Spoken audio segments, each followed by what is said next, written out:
द्वार सभा में प्रशासन के खिलाफ प्रदर्शन।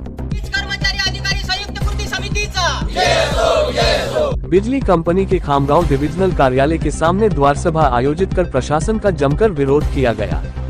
मांग की गई कि प्रलंबित वेतनवादी के संबंध में सरकार तत्काल निर्णय ले।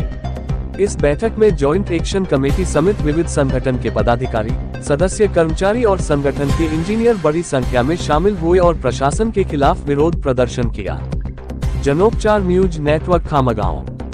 महाराष्ट्रातील ऊर्जा क्षेत्रातील कार्यरत जे कर्मचारी आहेत यांची जी वेतनवाढ आहे ती एप्रिल 2023 पासून प्रलंबित आहे आणि दर 5 वर्षांनी जी वेतनवाढ होते ती अपेक्षित होती की आतापर्यंत ती वेतनवाढ या शासनाने किंवा महाराष्ट्राच्या प्रशासनाने ती आतापर्यंत पूर्ण करणं गरजेचं होतं, परंतु जवळपास 12 महिन्यापेक्षा कालावधी वर निघून गेलेला आहे, पण कुठलीही हालचाल शासन स्तरावर असो किंवा प्रशासन स्तरावर हालचाल झालेली नाही आहे आणि त्या अनुषंगाने प्रचंड असंतोष सर्व कर्मचाऱ्यांमध्ये आहे। त्या अनुषंगाने जी कृती समिती आहे त्या कृती समितीच्या अनुषंगाने आज आम्ही सर्व इथे खामगाव विभागातील गेट मीटिंगसाठी इथे जमलेलो आहोत। आज आमची इथे गेट मीटिंग पार पडलेली आहे। जवळपास खामगाव विभागातील 400 ते 500 कर्मचारी या गेट मीटिंगला उपस्थित होते आणि भविष्यामध्ये ज्या प्रकारे कृती समितीने विषय घेतलेले आहेत ते जर वेळेत मार्गी लागले नाही आणि शासनाकडून किंवा प्रशासनाकडून